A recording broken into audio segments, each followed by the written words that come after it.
back, everybody, to We Are TPM with John Teixeira and myself, Kyle Teixeira, here to talk to you about building wealth with real estate as always.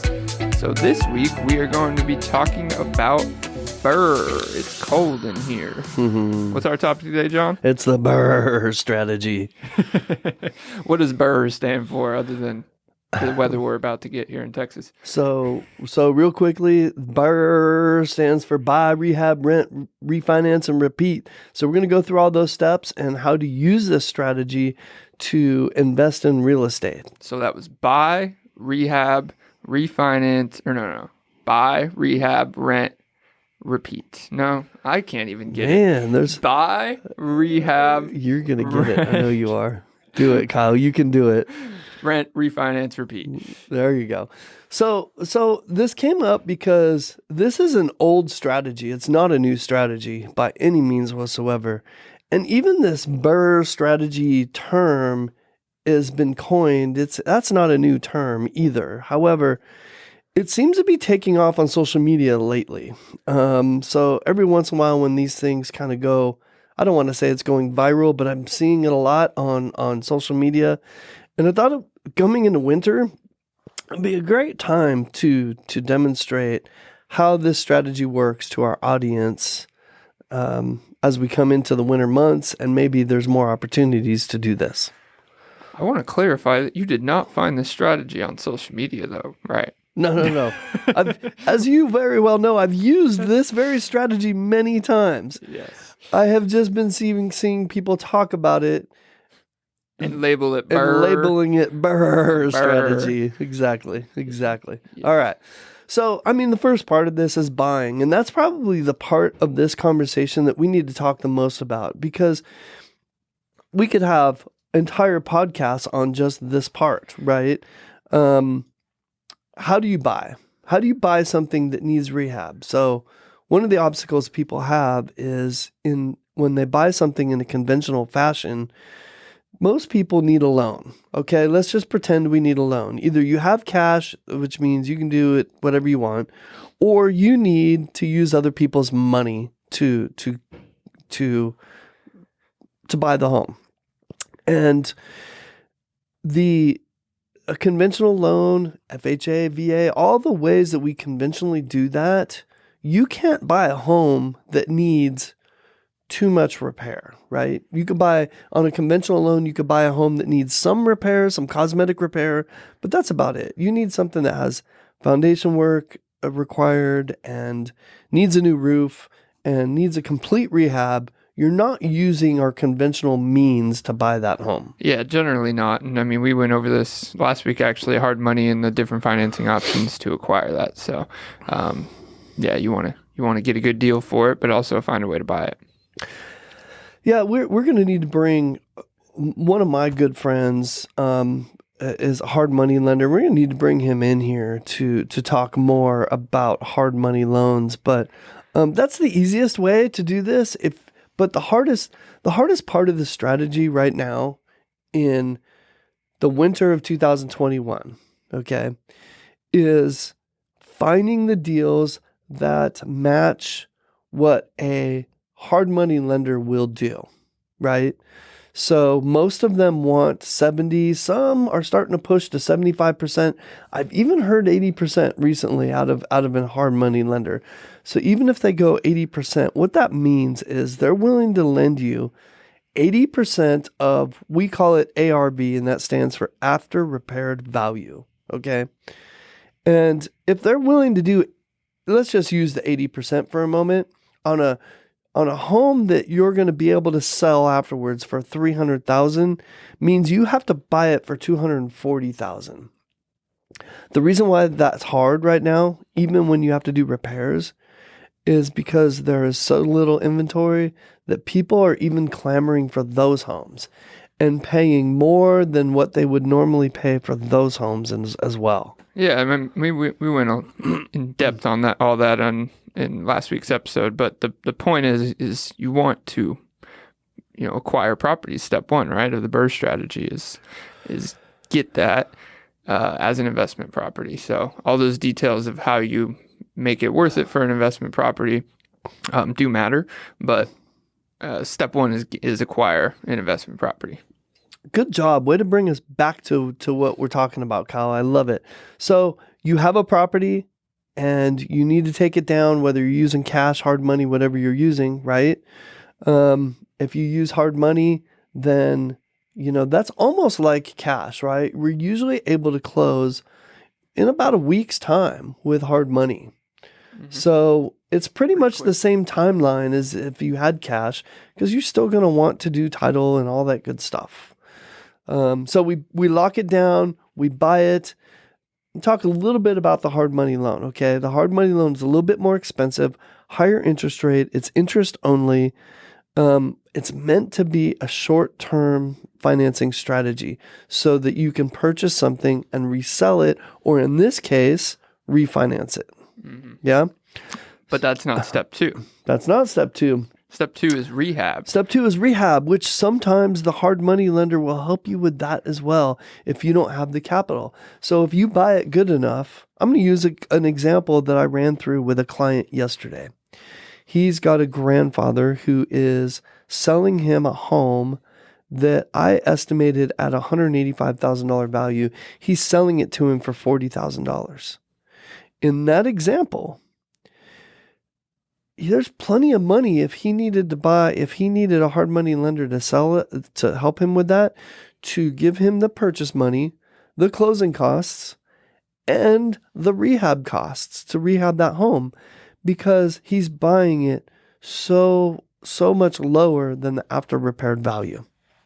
Mm-hmm. So he pretty much gets the financing piece for all of this upfront cash, is what you're saying. Yeah, if you can find a deal like that, I mean, if you got a grandpa with an old house that wants to, right? But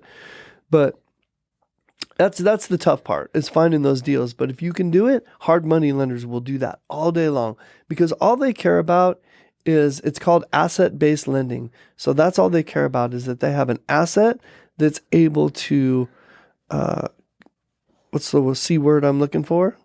Help me, Kyle. I'm losing the C word. Compound? No. Anyways, an asset that's backing up that investment that they're making, right? Collateral. Collateral. Thank you very much. Yeah.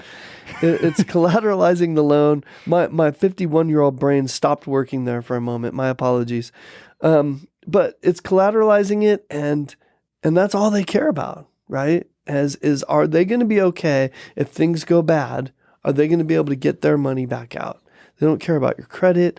They do care about your history. If they know your history of doing this and failing at it, they'll care about that. But all the things that a lender typically cares about, they don't. Mm-hmm. Yeah, so you'll be able to get the property repaired and get it all going. So then you buy it, you rehab it and fix it all up. You put all that upfront money into it, and then, this isn't a flip strategy. This is a rental portfolio BRRRR strategy. So next we rent it out. The reason why we need to rent it out next, the reason of refinancing it, there's an important reason why the rent comes before the refinance. So, and assuming you did use hard money or use cash or whatever, the point is for this to be a long-term investment property or rental property. So we've done a previous episode on building your empire, and this strategy is really the way we talked about doing it. The snowball effect is the case-by-case basis of this snowball effect, because you rent it out, because once it's rented out, your refinance lender, your mortgage lender will take that away from your DTI. So, for example, you have, your refinance or your mortgage amount is going to be, say, $1,500, but you're renting it out for $1,700. So when they're looking at your debt to income ratios, because you have a lease, for that lease amount is considered income and comes off of your income. So if you were to try to refinance it before renting it, you wouldn't get that benefit. So this is the way that you basically bring your DTI for these properties you buy, and your DTI shows your DTI is used to see if you are able to qualify and afford the property. Define DTI. It's debt to income. Debt to income ratio. It's your total debt to your total income. And there needs to be a gap there if lenders are going to let you buy properties. Basically what it comes down to. So say you make $100,000 a year, but you have 80 grand in debt, and it's hard to use a fixed figure for debt because it's really based on your monthly minimum payments on that debt and your monthly incomes. So, your debt to income is really the ratio of the two. So, but that's one of the important factors that lenders use. It's one of the most important factors. So we all hear about credit score. They look at your credit score, debt to income ratio. Those are basically the first two things a lender looks at when they're trying to decide whether they're going to give you money and how much they're going to give you. Yeah, and taking that a little high level. So say you have, you own the house you live in, right? And based on your income, maybe you've talked to your lender, your concern is, okay, I only have enough DTI room to afford one rental property, and then I won't be able to buy anymore. So why start? Well, that's not actually how it works. And this is why the rent comes before the refinance. You buy that, that rental property, your first one, then you rent it out. As long as you're making more on rent than your cost, even if your cost is $100 higher, that's only $100 away from your income, right? Where it can actually, generally, if you're getting a rental property, you're making more on rent than your cost. So that cash flow difference actually increases your income against the DTI. So that example, after you do all that, you're not just at the same baseline before you bought that rental property. You got a little bit extra, but better. Yeah, but the point is, you can still go buy that second one. So that example that you used a moment ago would give that borrower an additional $200. Yeah, an additional $200 in income. So that when I go to my lender in that example that you used, I've got a $1,500 baseline. That's what my mortgage is going to cost me. And I'm renting it for $1,700. That's actually giving me an additional $200, is your point, in income that I could actually use on the next one when I do this BRRRR strategy again, right? Mm-hmm. Because the last part of this BRRRR strategy is to repeat. Yep. And this is the reason why you can repeat it. That's what I just described. So, and since we've talked about short-term rentals quite a bit in the past, I do want to bring up this small point, is the repeat part. I've talked to investors and clients we have that are already exercising in this BRRRR strategy, right? Maybe have been for years or whatever the case may be. And their concern is, well, if my next repeat is a short-term rental property, and now that's my next investment property, I'm not getting a lease at a fixed amount signed for a year or whatever that the lender wants to see to take that, that expense off my DTI. So I want to bring up that in previous years to this, yes, that was a concern, but we've seen as soon as last year that lenders are, I'm not going to say all of them are, but there's lenders considering that income, usually on an annual basis. So the real consideration there is, can you wait the year for your short-term rental? Can you prove some history? Yeah, yep. Yeah. I mean, do you want your next repeat to be in 3 months, or if you can wait the year to go the short-term rental route, so you can get a show of annual revenue? And every lender is going to be different. Some may only want to see 3 months, 6 months. It's new enough that it's definitely not standardized yet. Well, the other solution to that is that we have a corporation that we rent out, right? So that we've done that for our clients, where we actually lease it from them, right? Before, or they do it themselves. I mean, because that is one method. You say you have an LLC, that LLC leases it from you, and then that LLC is the one that short-term rents it out, or whatever it may be. Yep. So at least you have a lease to show, and it's not. That's one way to do it. Some people actually, if the lenders are taking it now, some people I've talked to want them to consider the short-term rental income because it's generally higher, so it can maybe qualify them to get 2 more. Or if they can do it, like you said, lenders are making the adjustments. So if they'll look at that and add that into the DTI, then that's even better for them. If you have a more traditional lender that's still not doing that, it's a common business practice now for companies to come in and to sign a lease, a 12-month lease on a property, and then do short-term leasing and make that additional revenue themselves. Sounds like you're leading us up to doing a rental arbitrage episode that we don't want to touch. So. All right. Well, so that's it. That's the BRRRR strategy. Buy, rehab it, right? make sure you do really good and you have a good rehabber. Rent it out for as much as you can so that when you refinance, it doesn't affect your DTI and allows you to refinance that property and actually hopefully improves your DTI so that when you repeat it, right, which is the next step, you're in an even better position than you were the first time you went through this strategy. And that continues every time you go through it. Yep, and it just needs to look like a long text that says burr, burr, burr, burr, burr. No, but I like it. There's one, the refinance piece, I think we kind of skated over probably the most important point in there, which is it's not just a refinance. So let me describe the biggest reason for the refinance is to get your money back out of it in a lot of cases. So say you did go hard money, or say you even went conventional and you got the conventional loan, you spent $50,000 in the rehab process, right? Let's just paint this simple picture. You want to refinance because you get you get a new appraisal after you've done all these repairs. That way you can generally do a cash out refi and get all the $50,000 that you put into it back out of it, assuming you haven't exceeded that 80% ARV. Mm-hmm. Yep. Yeah, absolutely. And you go do it again. Take that capital and go do it again. Mm-hmm. So if you paid cash for it, it allows you to use that cash, refinance, go take that cash and go do it again. If you used hard money, you pay off that hard money, you take your profit, use that for capital in your repeat, right? Yeah, you repeat with OPM. OPM, I love it. Other people's money. The hard money loans that I have experience with, I think almost all of them need to be paid in 1 year. I have seen up to 18 months, so I've seen that in some cases, but most of them need to be paid in 1 year anyways.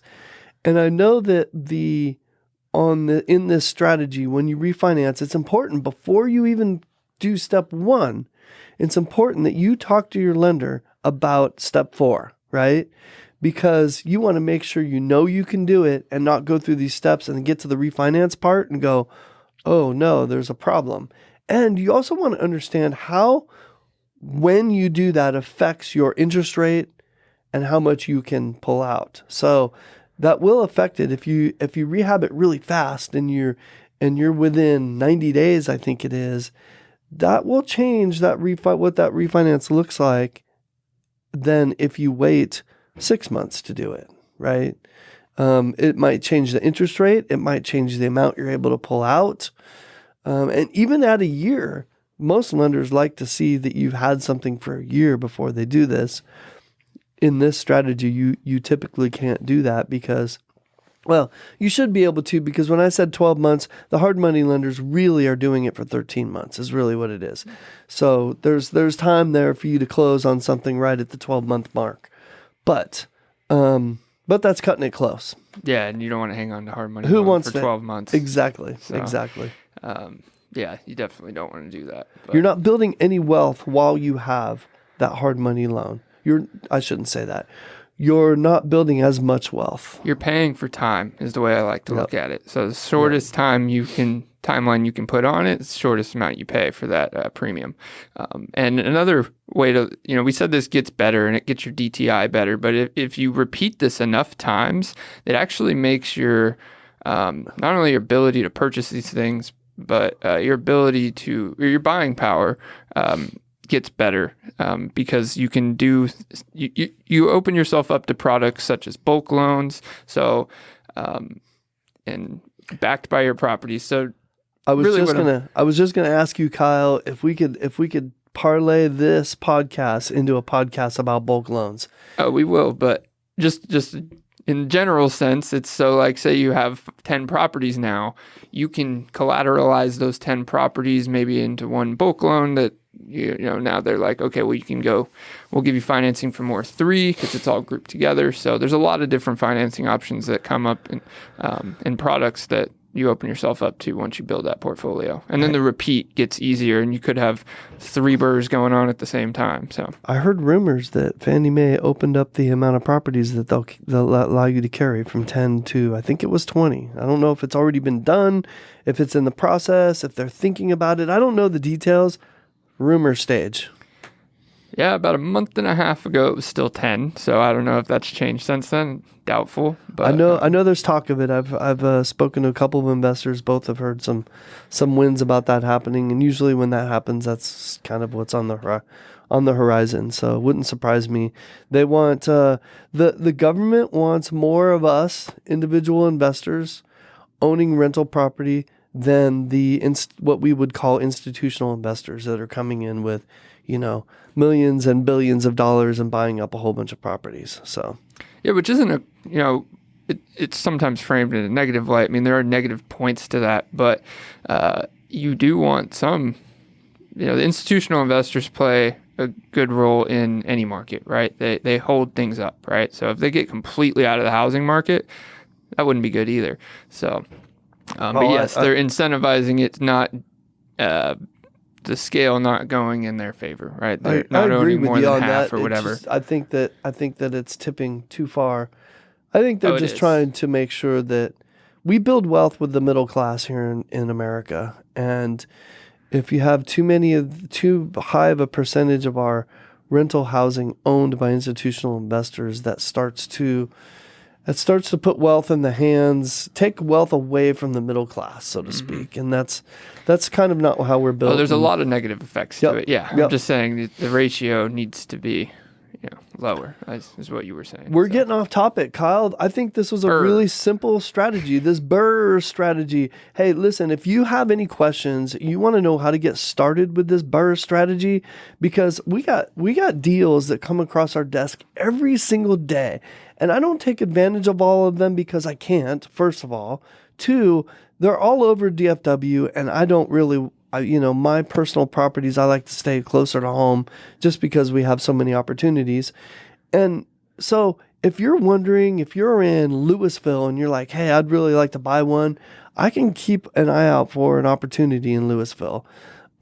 Kyle, where do people reach out to us if they want to learn more about the BRRRR strategy from us? Well, you can always talk to us. Reach out to us at 817-818-9039, 817-818-9039, and shoot us an email, show me the money at WeAreTPM. Go to our website, wearetpm.com. Come walk in and say hi in downtown Mansfield, whatever you want to do, but we're always available. So show me the money. I love it. And to piggyback a little bit on your bringing up institutional investors, what is there a difference between what they do and the individual investors does as far as the BRRRR strategy? There's not. This is executed across the board in real estate investing. Whether you're big institutional investors or just an individual investor, they all practice this strategy. Buy, rehab, rent, refinance, repeat. Some institutions might skip the refinance part, but yes, it's still BRRRR. You're right about that. It's still BRRRR. It's just a shorter BRRRR. It's a BRRRR. So I think we had a great topic today. If you guys have any questions about this, want more clarification on the BRRRR strategy, other strategies, if you want to do a deeper dive into any of these letters, give us a call, reach out to us. John and myself are always willing to talk. So thanks for tuning in, guys. Got anything else, John? Nope. We are TPM. All right. See you next week. BRRRR.